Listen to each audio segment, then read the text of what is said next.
Cool. Um, I think what it's always good to sort of take a step back and look back to the first webinar where we were talking about the advisor tech stack. We also subsequently published a white paper around that, providing some tools that you may or may not have sort of like been familiar with.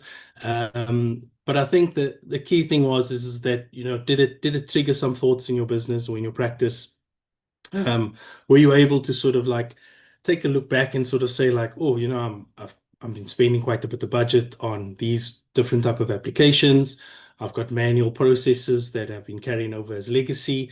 You might even be a one person shop where you're kind of juggling a whole host of balls, and you have now brought together different and varying pieces of tech to try and either plug gaps. Cost reason could be one of that. So if you don't have that perfect picture, you sort of like maybe you're there, you've got a seamless stack, you're able enough. I guess if you're in a tight force, you have your bigger firm that's driving that. If you're in the independent forces, you might be a little bit more um, sort of loose to sort of pull things together and get your community or your team to pull together and have gone through this. Um, but I guess I'm not sure, and I'm hoping some of you may have gone out there and actually thought, well, we spoke about AI and we touched on AI. How could something like AI help me do this? And like one of the things, and I'm just going to flick over, is that and this is Copilot for those who are familiar with it. It's no different to any of the other ChatGPTs or Gemini that everyone's using. But I think it also helps, when you start thinking about AI and everyone worries about the threat and so forth. And I mean, I'm absolutely not even going to show you something that is where you go in and you tackle a whole big business and build out an application, but simply just to say, I need a part. I don't know where to start with this. How would I do that? And I've prepared a prompt here, and it's sort of like I've stipulated a goal. I've pretended to be a financial advisor. I have no claim to be as experienced as all of you. I've put some context in. I've used some open tools. Um, I've given a source if I have any documentation that I want the AI to go and search for. And then some expectations is that in this instance, I actually want it to behave like in a consultation method. So I'm going to copy that over. I'm going to pop that into Copilot. Um, I'm by no means endorsed by Microsoft in any way to also promote Copilot. It's also just one of those things that, I think we try out all these tools and we see what works really well and what doesn't. So with anything in Copilot, you get a whole host of information that starts to pop out. But because of the structure of my prompt and because I'm asking it to guide me through, I I now almost have, a consultant in my laptop that's going to sort of guide me through what do I need to look at in terms of when I start, addressing my or auditing my tech stack. You know, uh, it could help me map out a workflow. You might have that documented in some tool or other. You might have some integration gaps. You might want to ask, can I integrate between Salesforce and I'll be completely random and say Notion.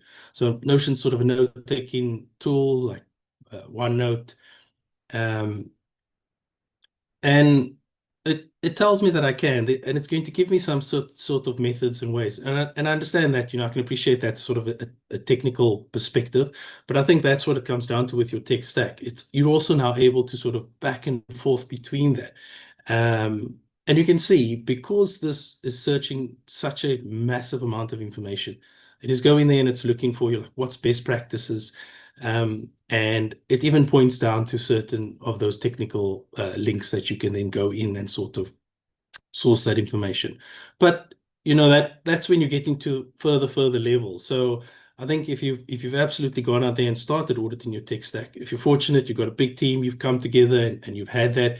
If you're a smaller team and you're just not sure where to start, just pop over and sort of get a simple prompt. I mean, mine was quite detailed, but I think start there and just ask those questions, and start to see how you can plan that out and put that together.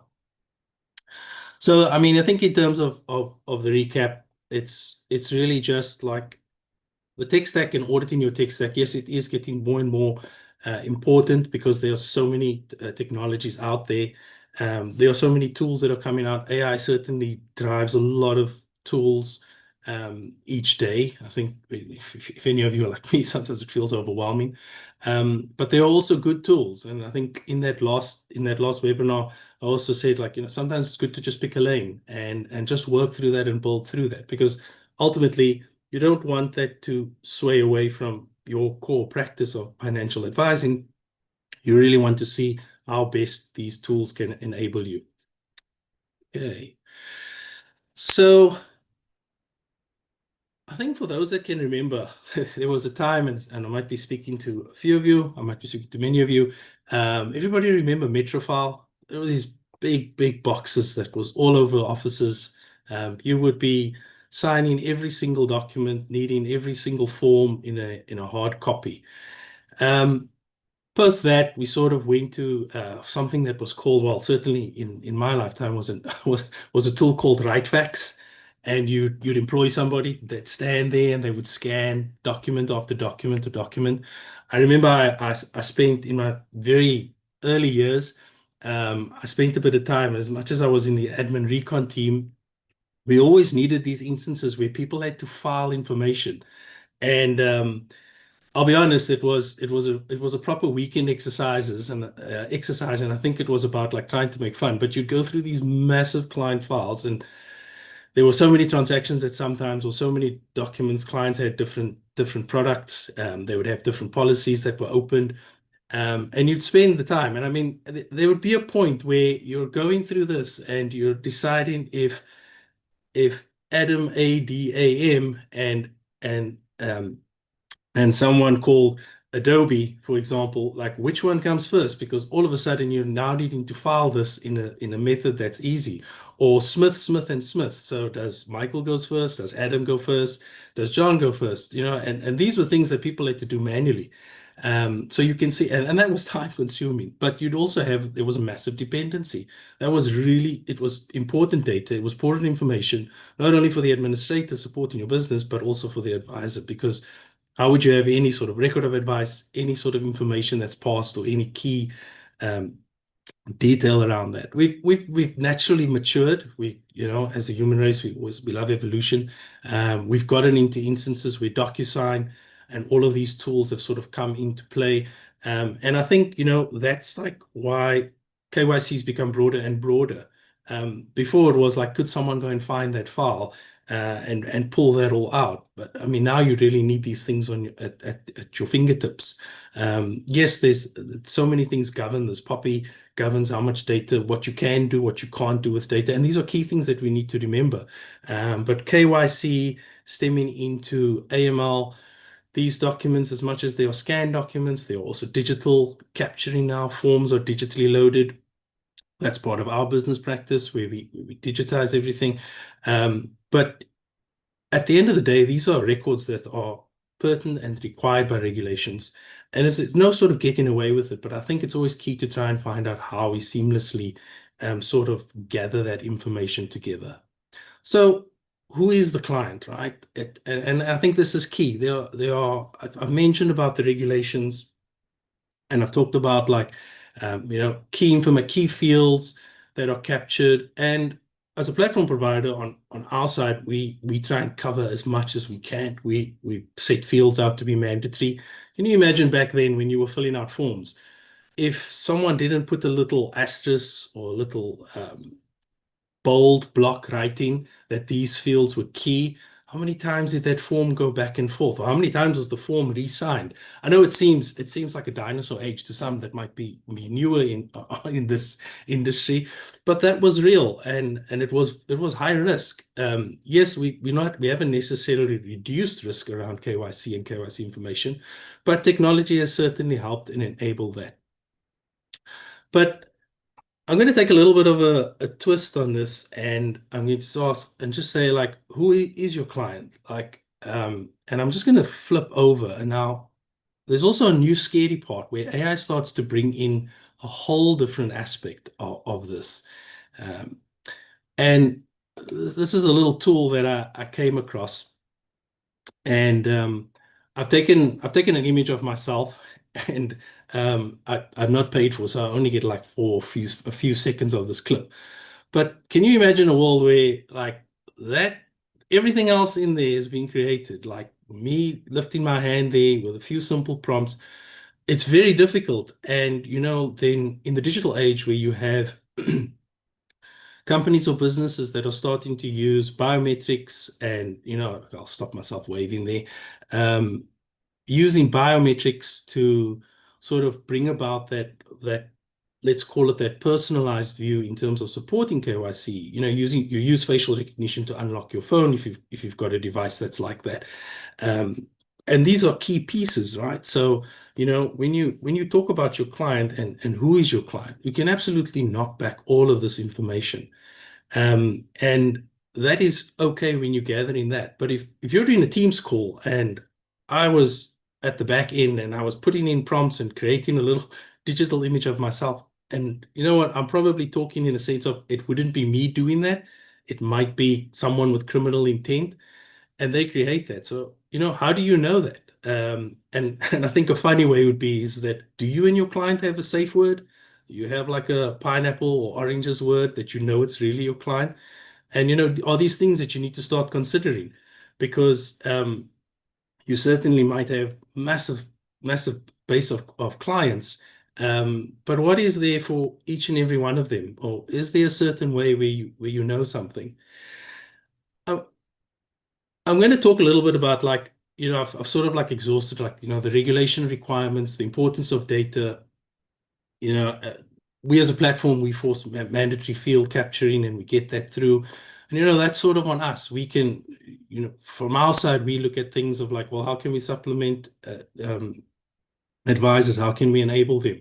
We do things like sanction screening, automated bank verification checks, and that's all where technology has enabled that. But we may never see your client in face to face. Um, and here's where I'm just going to sort of share a little bit about a personal story of mine. So many years ago, when I started in my working career, and yeah, I think dinosaurs also did roam the earth. Um, I was very young, I was very naive. I had no idea, and through the company I was working through, I was introduced to this financial advisor, and he was a lovely gentleman. He was a lot older than what I was, and at that stage, he convinced me to take out certain a policy. My company, I was fortunate enough, we had medical aid covered. So that was something that never really thought about. But when you're young and you're like bashing everywhere else, you really don't think about like savings. And I think that that's true for a lot of generations. I do see, sorry to digress a little bit, I do see a lot of younger advisors getting themselves out there on social media platforms, trying to encourage the younger generations to get into saving. And I think that's great.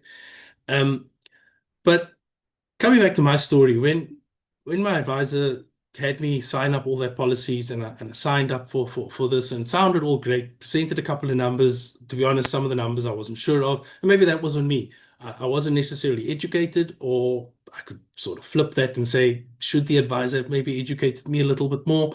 The assumption was maybe I was working in financial industry, so therefore I should know, what's going on.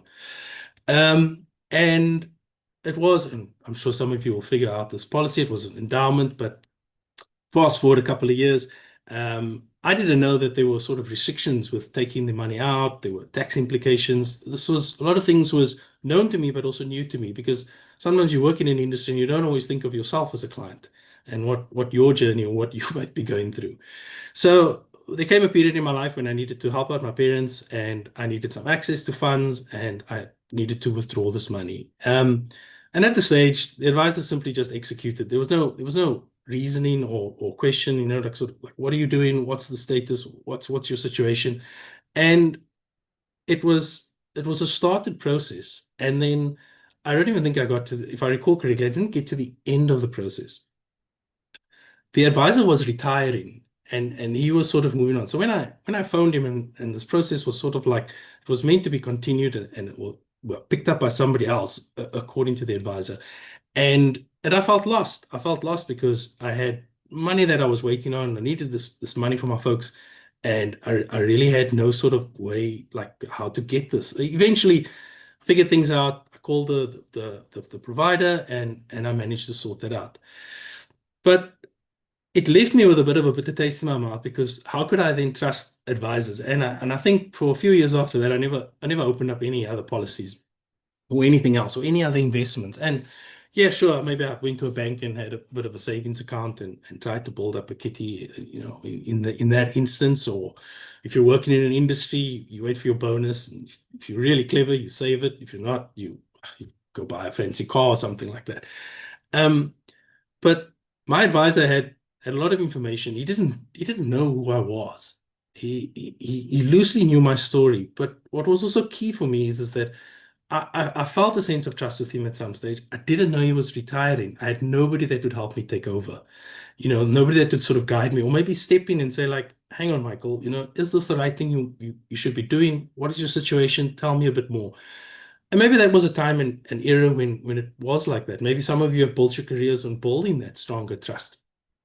Um, but for me as a youngster, that was a little bit like, don't really want to do any of this anymore. Not going to touch any savings or anything. But as you sort of get more and you have everybody phones, you start, mobile phones became a thing. Everyone started sharing your phone numbers and call centers started calling you. So you almost then signed up willy-nilly to certain products. But I took a step back and I went and found a financial advisor. And the thing for me is that because of my previous experience, I looked for someone that was similar in my age range because I had to start thinking like, well, am I gonna get to retirement and I still need to like phone this person and tell them, either crap on them because the investment performance is bad, or tell them that, what, I'm gonna need my funds because I'm gonna be retiring soon. How can we make this plan? What do you need from me? And I think that's like sort of like the key when we start looking like beyond regulation. We can capture a whole lot of fields, we can capture a whole lot of data.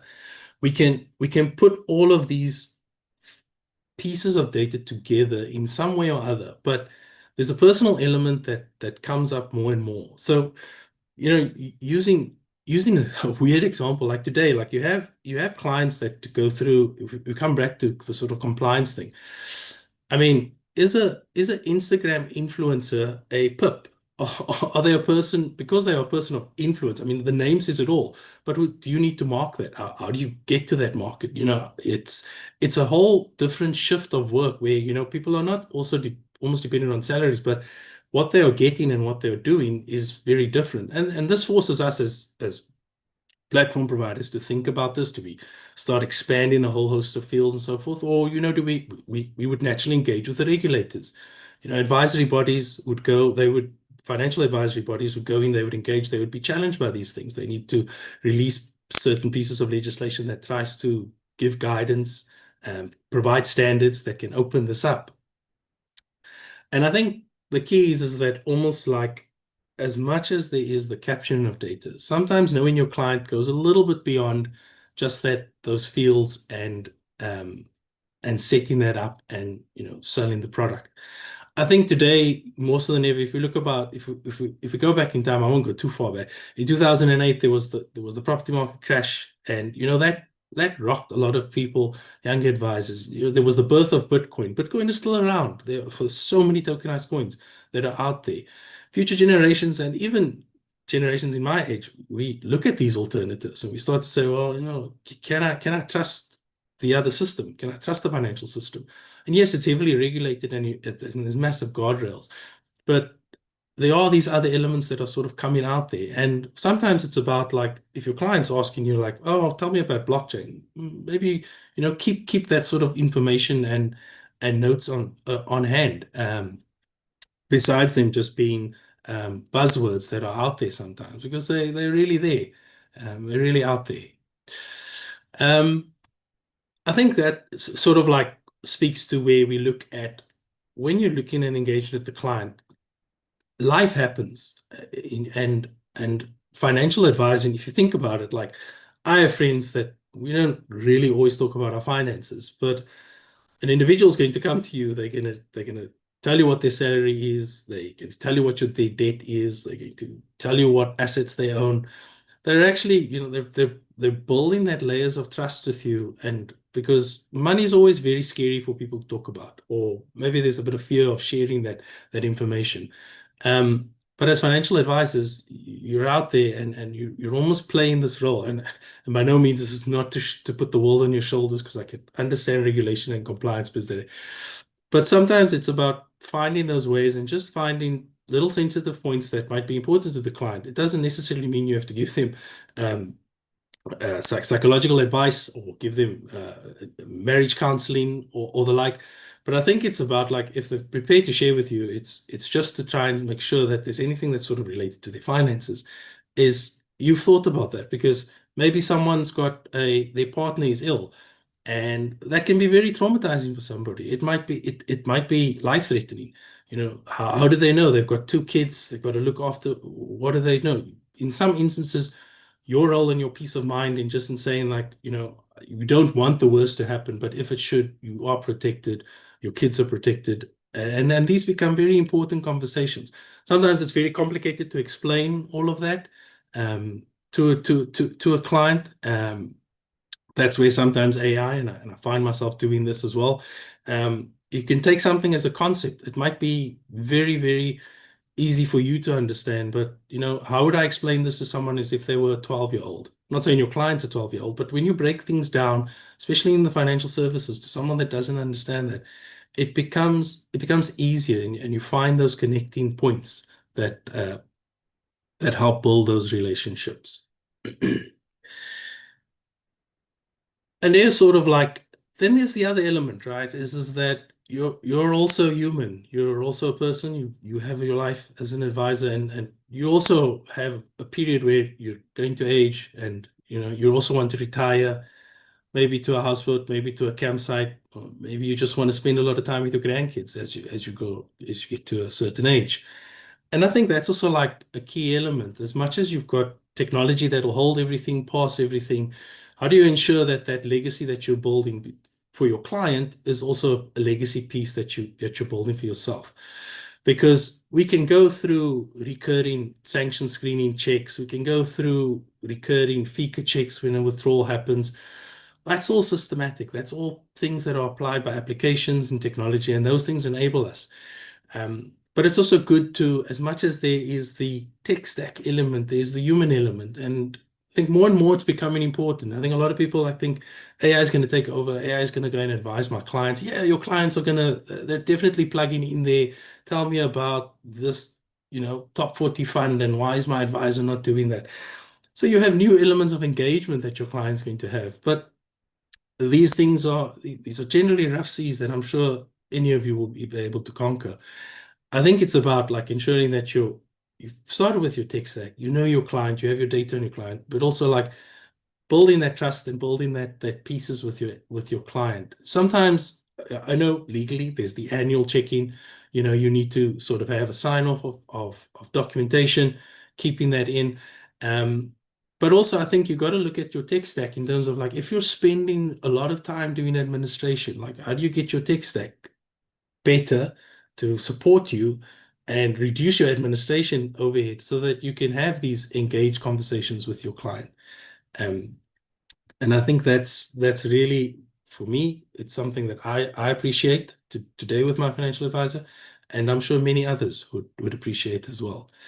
One thing I came across recently, and I think this is something that's also going to change a lot of the industry, um, is that through AI, there are many others that are going out there and they are starting to build language tools. So these guys at Lelapa.ai, and apologies, I haven't tested this myself, but certainly go and have a look at it.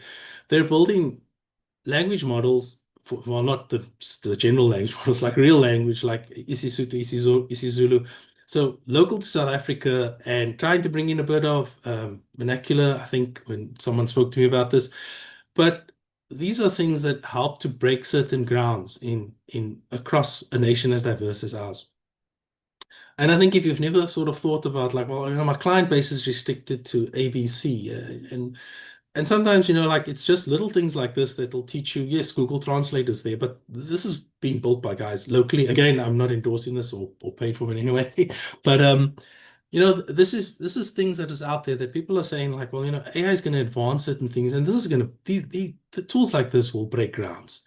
It really helps to sort of look at these tools and start saying like, well, could I integrate this business or actually come together as a community and say like, look, have you guys seen this? What is it? Because there's a technical element on it, but I think it will become as easy as for those that were in the last webinar where I introduced 11 labs and you start speaking to it and it starts, translating certain things or breaking down information into a common language that is. I mean, I myself, I speak a little bit Afrikaans, but sometimes poor, but I mean, in that instance, I could have a conversation or use this tool to sort of break down certain challenges and beliefs through these tools like this. And I think these are game changers that are definitely going to be growing in the future.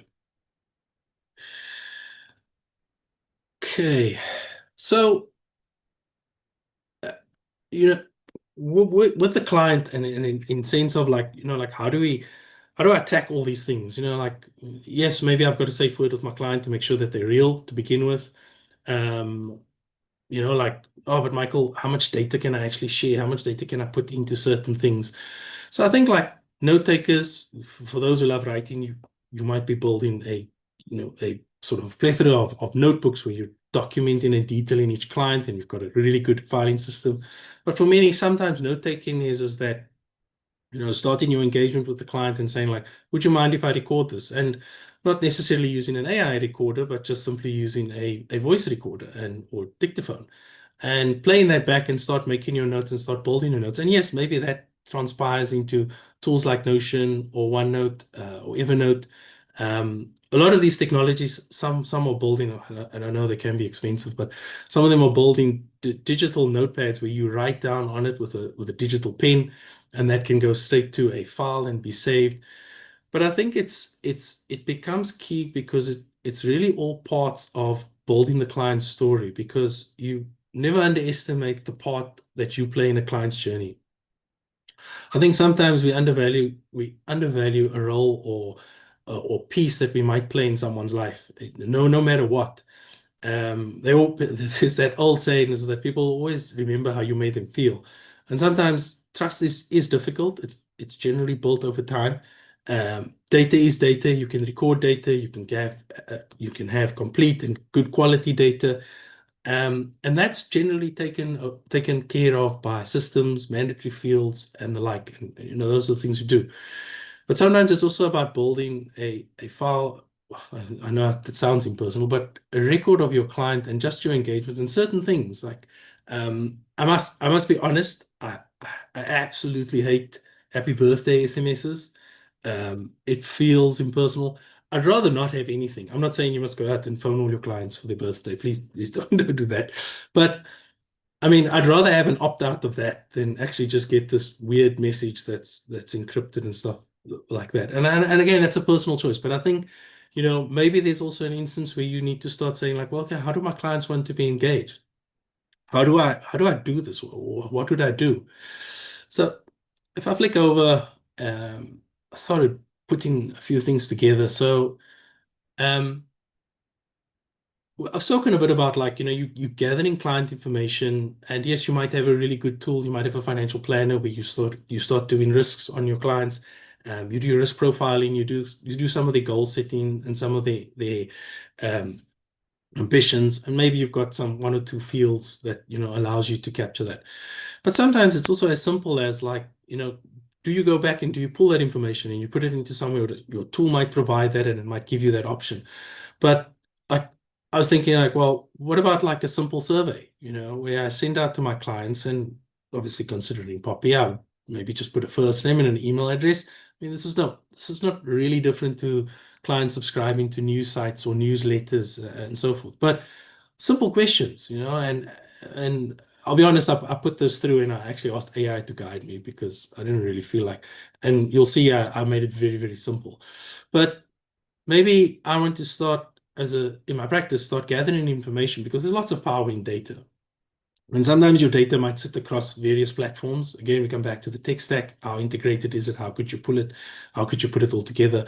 But maybe it's starting with a simple survey, and you could go out and you could put three options and sending this to your client. You could put it out with, send put a link in an email and share that and get them to sort of fill that in. Lots of places and companies sort of do this. It's a simple, really mechanism for them to get information, form completion, and the like. Um, and in this instance, I thought of like, well, okay, well, I want to do an exercise and I want to start to see like, what does my client base look like? I know what my existing client base looks like, but am I focusing on new opportunities? Am I missing certain things? Sort of like a sort of pseudo SWOT analysis. But you pull in with a few questions, you pump that out, and then you start gathering your responses. And I've just loaded some demo data here for the purpose of this. So because of this responses and because of the information, and this is where again technology starts to enable you. It's like I've done nothing different, but all of a sudden I have data now that I can use. And I'm starting to know what my clients want, starting to know what might be happening, what people are thinking, and maybe your options start to broaden out. But as you can see, like these tools are really practical. And I mean, this is a simple little Google form. Uh, Obviously restricting the data that you'd want recorded. But through a simple questionnaire, I'm able to start pulling out information and start to gain data that can be used, and I can, in a sense, the term, I know the term's used a lot, data monetization, but I'd like to think of it more as data opportunity, because sometimes it can guide conversation, sometimes it guides your strategy, and what do you need to look at, or what are you missing, what are you not really like seeing there, because on a daily basis, like besides the admin and compliance burden.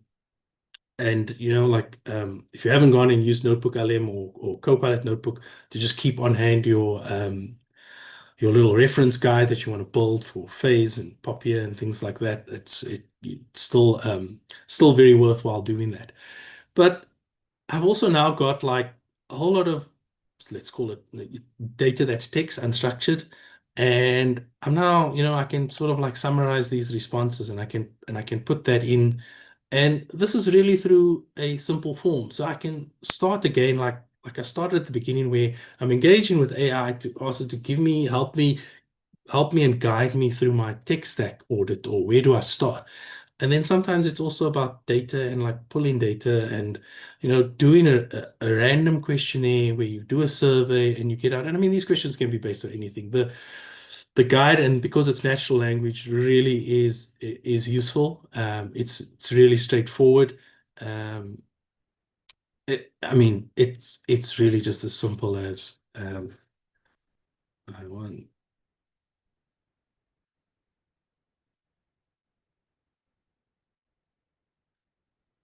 Sorry, I'm obviously nervous because I know all of you are watching me type at the moment.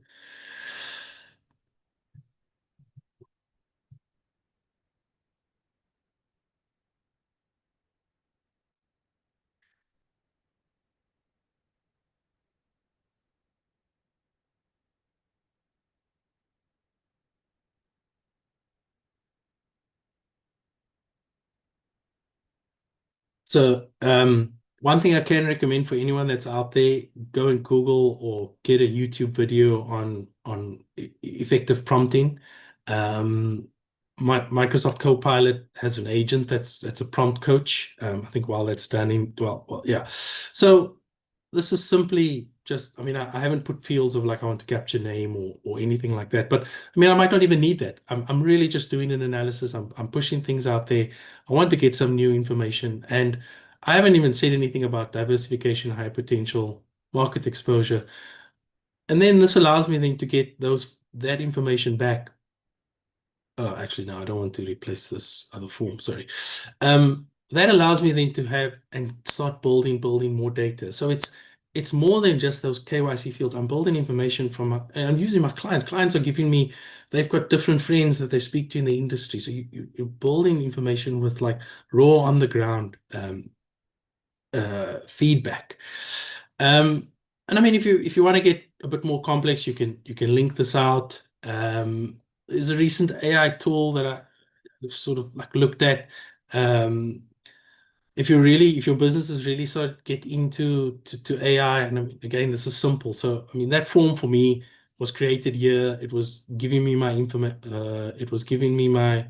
my information. Oh, sorry, I'm not sure what's happened now.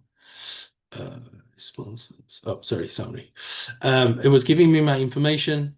I was collecting that, but maybe, like you're now a little bit more advanced and you're starting to say, well, I want to do something else with that information. I want to put it in a different table. I mean, naturally, you can put it in an Excel or Google Sheet. That's always the easiest and quickest way. But maybe you want to start getting fancier. You want to start putting information together. Absolutely go out and explore a tool like Zapier.com. It really guides you through these instances. But what I would like to call out, and I think again, this is where, like that the whole fear of AI is coming in and it could take over your job. It possibly could, because if you don't try and use it or try and engage with it, yeah, you could feel a little bit at the back or behind the queues. But I think what you want to do is that you want to start simple with things like this. Create a form, help me create a form. I want to look beyond my KYC, AML, FICA data. I want to get some more information from my clients. I want to show that they're valued and they're part of my business. These are elements that almost create trust, because all of a sudden you're an expert in your industry, but you're looking for insights that's out there. And nothing is more powerful than a community. Village to raise a kid, all of that stuff was always power in community. And a tool like Zapier will allow me to sort of like collect that information. If you have someone that's techie in your business, you can take this to them, and you maybe even wanting to build up a database of information where client information is stored, and you want to export that into Excel, and you want to play around with it and do that. Like so, these are really, they might look complex and overwhelming to begin with, but when you start simple and you just build something simple and keep it simple, it's there. What I have noticed and have encountered, I absolutely will call this out. There are costs involved in some of these as you get more advanced. And I think, without auditing your tech stack before diving into a lot of AI tools, start with a simple way and then start looking at the complex items, which then do incur, oh, you need a subscription model. And it's going to get more and more like that. So you probably want to see what's out there, what adequately works and what would suffice with your business on a free-based model. Obviously, generally free-based models might not necessarily protect client data. So you want to be specific in terms of the data you put in there. But absolutely go out there and start, engaging more and more with these tools. Then something sort of like moving beyond this. I've sort of spoken about like, we as a platform, we capture a whole lot of fields, we drive a whole lot of mandatory fields through our digital journey. But then there's also like, there's the part where, well, Michael, you guys have data, I need to get that. And, we've thought about data in different ways. We can absolutely present data, we can look at that, but everyone is different. Everyone might want to tweak their data differently and look at their data. So we might find some standard ways, but we also want, it's your client. We also want to securely provide you with that information. So for example, in today, we sort of have areas where you can go into the platform and you can download certain reports and certain information. But then you might be saying like, well, I'm a bit worried. I'm like, I've got all this client information that's with me. So in this instance, and this is demonstration data, I'm an advisor. I've got a whole host of information. I've got my client products. But then I've got like, I've got these client first names, surnames, ID numbers. It's information that you shouldn't really put up or upload into a GPT unless you are absolutely sure that it's secure. So for those that are in a Microsoft environment, if you've got an enterprise, if you're part of an enterprise data or enterprise license, you will have some data protection. If you're an independent, it might be something you need to sort of check and look at. But I think what I want to show you is that then, like, well, how do you then, sort of like do something with it if you're worried that like uploading it might be a problem? And again, it's sort of like what I did here is that I said that I want to create an Excel spreadsheet that will allow me to place client data with information. So I was very explicit in terms of that I'm going to put client information there. Terrible thing, sorry. I then want to scramble, but it understood what I was saying. Want to scramble or obfuscate that selected field so that I can protect client information while generating data-specific analysis with graphs and tables. And again, my little assistant here and I went back and forth. And you might be an Excel guru. By no means knocking any of the Excel gurus out there. But sometimes maybe you want something quick, clean, quick and dirty that you just want to check through, and you simply need to validate formulas. But you start to see that actually, you know what, it's got it. It's there. And it's not necessarily staying in there. This has allowed me to download the template. And for those who love a VBA module, you can get that.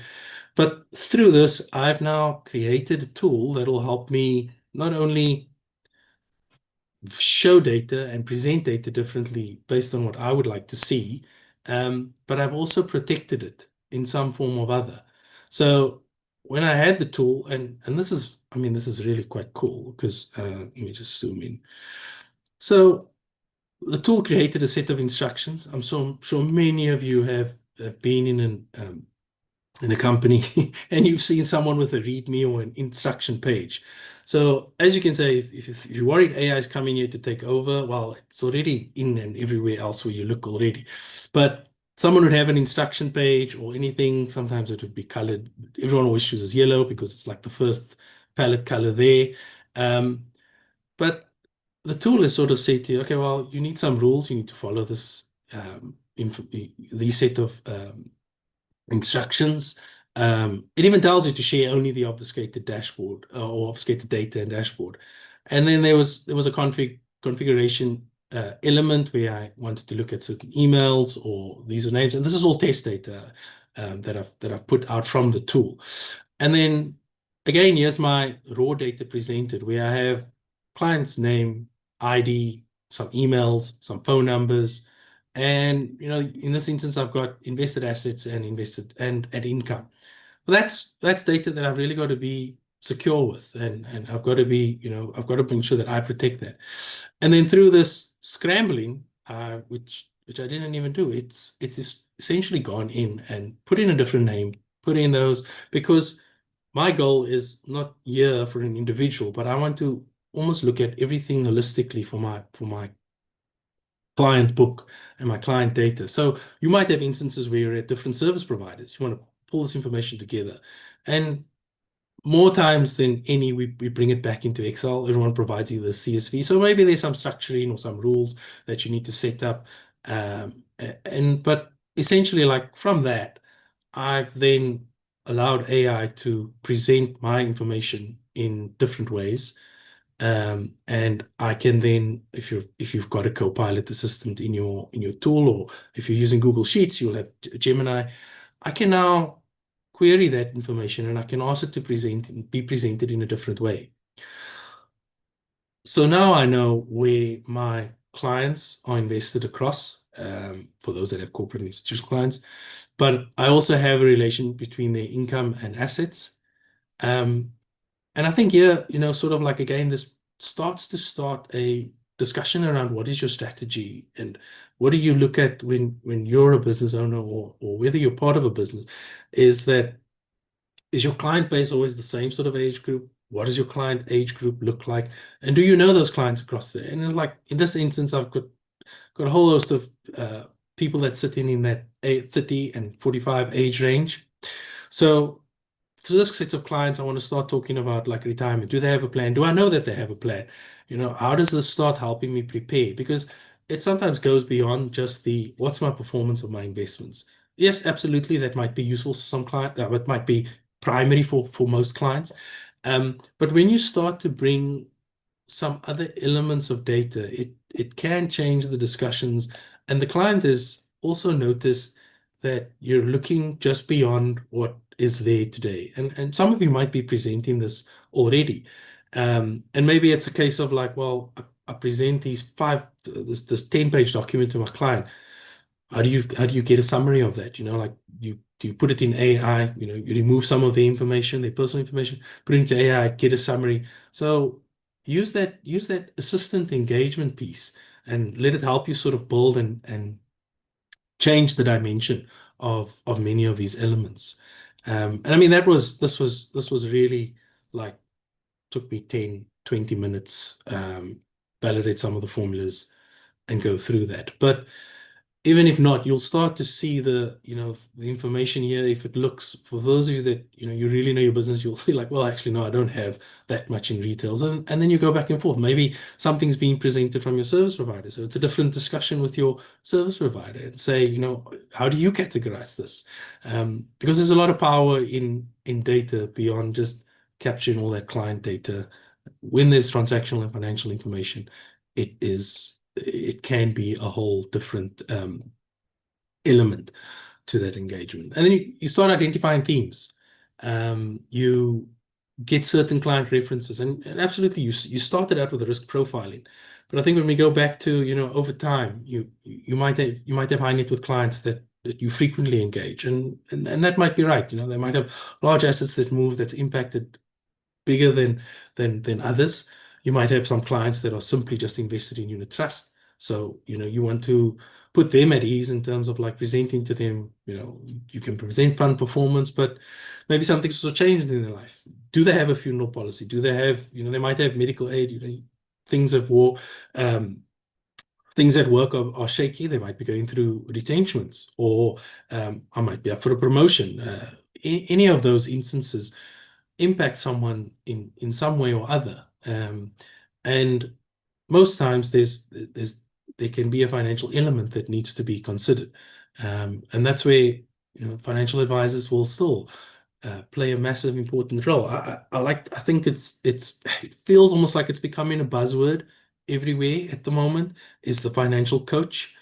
But I think it's real. I mean, it's one thing to advise me on what type of product to take out and what type of plan and how the funds are performance and stuff like that.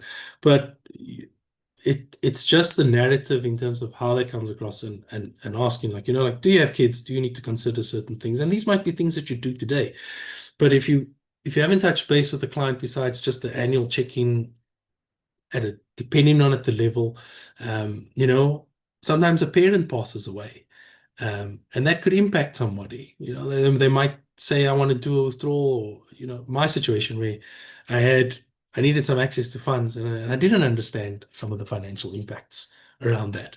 And I think there are a lot of individuals out there, and you certainly don't want someone to go on and see Kim Kardashian giving them financial advice. It's high risk, but they're out there, they're influencing. So, how do you reel your clients in and bring it back and sort of like say, you build a little bit of trust with me, and we can make this work and maintain longevity. If your client base is young, do you see them staying within the firm as you build your firm up?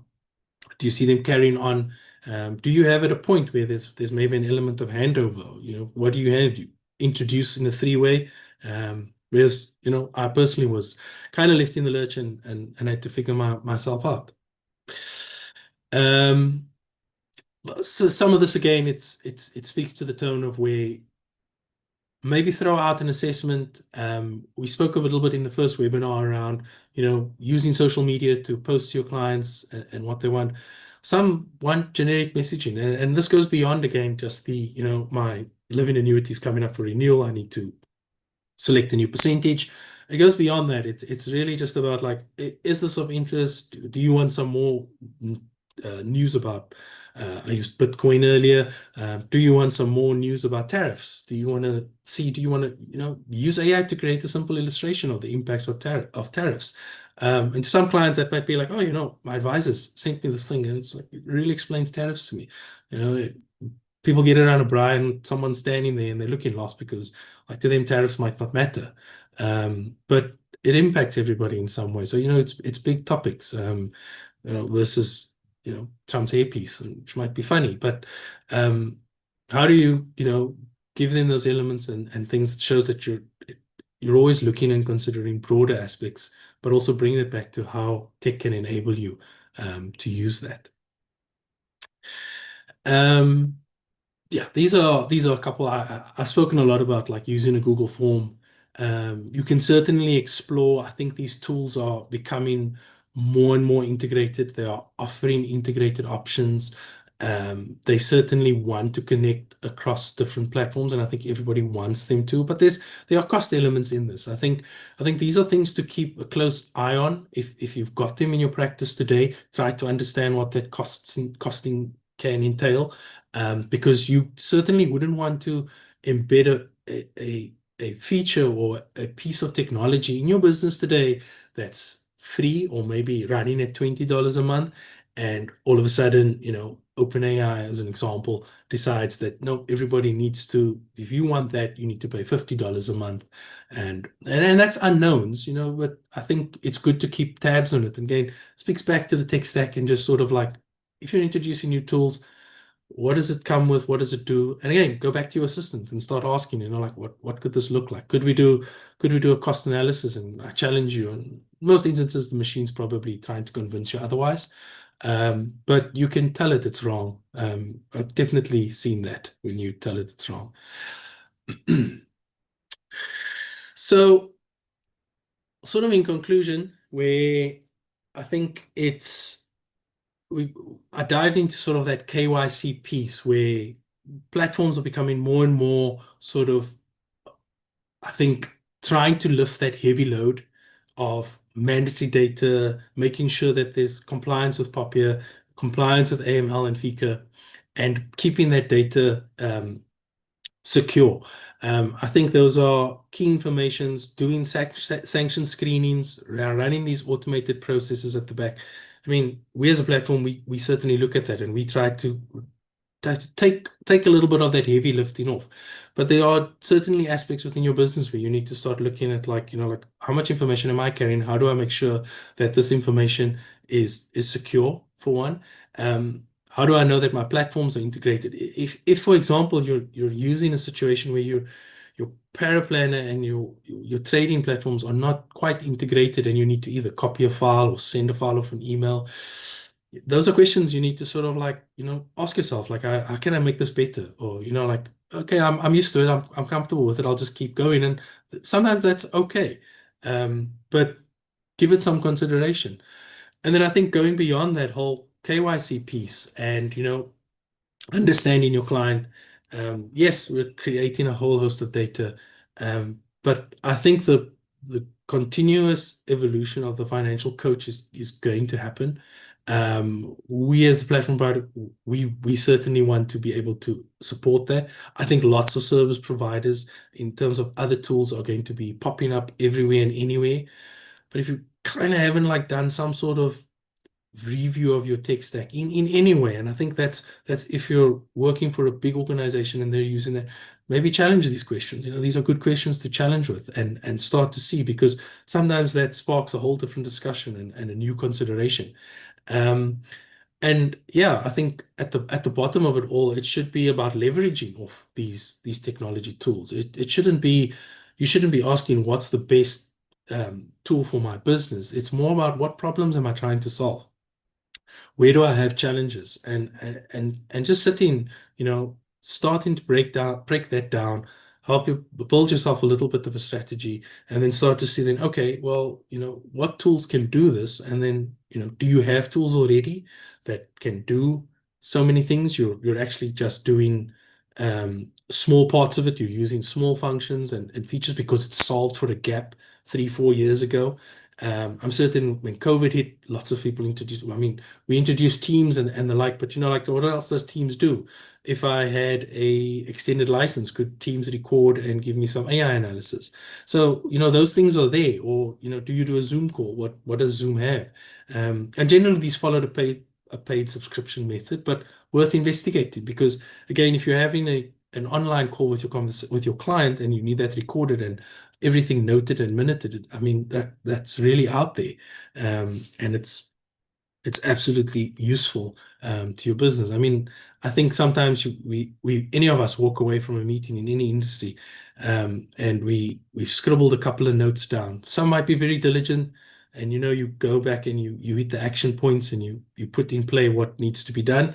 Some of us might have other meetings that we then need to jump to. At the end of the day, you've got 5 meetings that you now need to collate, and you have no idea where to start. And you blink, and it's a week later. And And I think sometimes these tools need to be looked at in terms of how you can use that. And then I think pulling your data, looking at it, I think personalizing your view of your clients and your information, you know, AI is there to do that. Platforms can build a whole host of things, but also it's sometimes it's going to cover a lot of bases. It's going to cover certain things for many, but not everybody. And sometimes you just need to sort of say, well, if I can get access to that data and that information, I can keep it secure. I can then sort of expand my client view or my business view from that using these tools. Okay, so that brings me to the end of today's presentation. We have set out a bit of time for Q&A, so I'm going to just go through it. Oh, okay. One question. Oh, lucky am I. So from Michael Fredericks, thank you for the question. We have existing documents that we would like to digitize so we can share with clients to complete on their devices and or print complete scan into it. Do you have a suggestion? So I think the first question that I would probably ask is that what do these documents look like? If they're actually templates that you want, then you can absolutely start getting them into a sort of a low cost PDF Adobe solution where you can then apply a signature. So you can have those forms that it can be filled in. You can choose the fields to fill in and populate. Another option might be some tools actually scan. They do scan and then they turn it into a digital form. AI might be very useful. You could probably put I'm assuming it's a template so on the question. So if it's a template and it's just blank, you can put it into AI and ask it to try and produce for you a form that can be filled in and a signature can be applied. Obviously, tools like DocuSign and so forth, they are subscription model tools. They're definitely out there. You can definitely go and investigate a bit further. And I think it's oh yeah. So if they're templates, Michael, then you can probably load those up and you can start with AI and just see. It'll probably throw out some suggestions for you in terms of a paid for subscription tool. But I think once you've got it in a PDF format, I think Adobe. Oh, there we go. Tanya, thank you so much. Adobe has a subscription model. Yes, a lot of these tools are expensive. I agree. But when you come back to your tech stack and you do a review of that, it might be that you can open up some budget to take on these tools. Michael, I would start with the AI. I would upload it. I would see what it can suggest. And then I would sort of look at what options, and then I would do a cost analysis across those different tools. It also depends on if you're filling out if these forms are happening on a daily basis, once you get them digitized, it then starts opening up another door where you can start taking that information because it's digital. It can now integrate to potentially another platform. So that starts to create those different uh, uh, tool integration points from your tech stack. So yeah, absolutely to get those digitized and see what other opportunities open up from there. Thanks, Ben. Ben, I think also saying works for us as well. Risk comparisons from different product providers, a quick tool.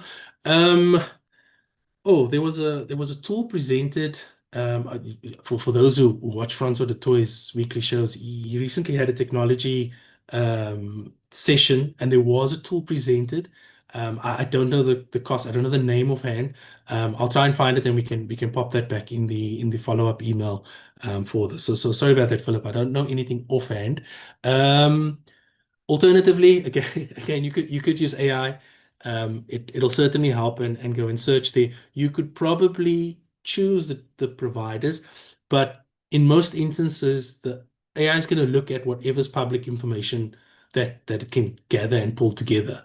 There's always nitty-gritty in terms of contracts and agreements in terms of when you take these tools out, but again, start with AI, see what it gives you there, and then I'll see if I can get that other tool that was presented. Tanya is on fire. Thank you. MS Word can also be used. So Michael, there's another option. Thank you, Tanya. And free tool for PDF is I Love PDF. That name is actually quite cool. Um, Yeah, I think it's thanks, Andor. Um, I, I think there are plenty of tools, and I think from today's session, it's really about clients are out there, clients are also nervous, and clients are seeing things, and, mostly around AI. But if we take AI out, well, you've got tariffs, you've got wars in certain countries, you've got uncertainty, even in our own. If we look at the happenings that are around there, and yes, you as an individual, you've got also a little bit of uncertainty, and you've also got sort of like slight anxieties about certain things. But we sort of want to get like, how do you bring in tools that can help you focus on your business, keep that focus there, because you certainly don't want to be up at 10 o'clock at night filling in a form and filling out a paper. Maybe you want, 10 o'clock at night is binging on a Netflix series or other. So go back to your tech stack, start with your audit. What problems are you trying to solve? Do that analysis, bring it back, look at who's providing you really good cover in terms of KYC and that monitoring, so that those, let's call it administrative burdens or pieces, it is key, are enabled through technology, and that allows you to almost have a little bit of a peaceful night. And when you communicate that message out, it also gives your clients a peaceful night. Before I end, I think that's the last question. Thanks, Philip. If there are any other questions, I think you can post it through. I'm not sure, Jordan, where it goes to, but if what we'd like to do for our third webinar is we'd actually like to invite yourself as the community.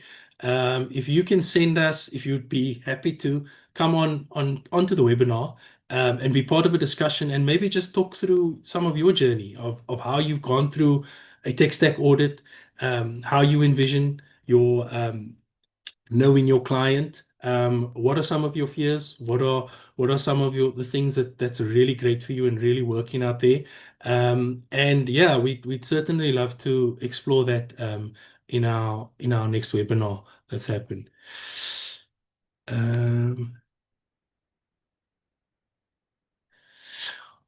Yeah. So, sorry, there's another one. I didn't get a satisfactory answer in terms of the compliance risk when using these tools. We have regulatory response. Yeah. So I think in terms of that, so for us as a provider, we would protect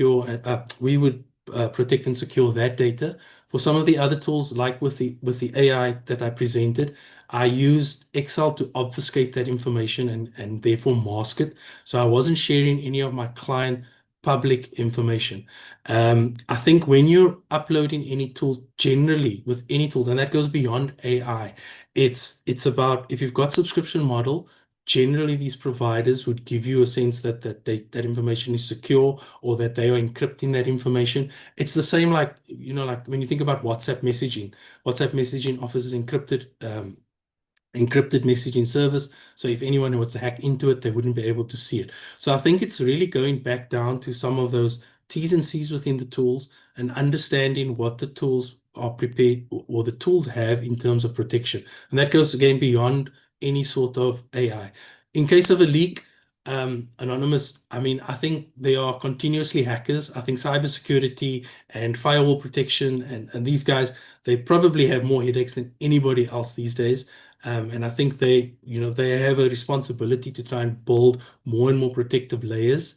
And I think because you have instances like GDPR and POPIA, where you're trying to protect that client information, you want to ensure that there are guidelines and standards that anyone can reference. We can certainly unpack a little bit more around that.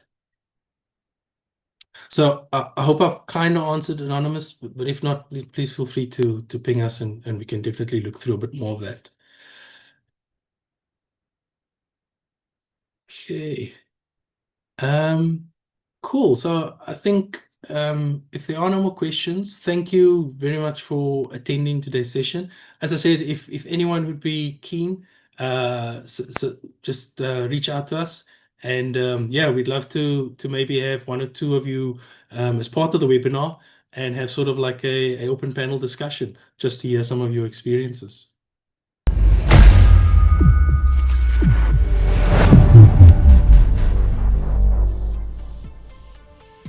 INN8 is a registered trademark of Stanlib Wealth Management Pty Limited, an authorised financial services provider.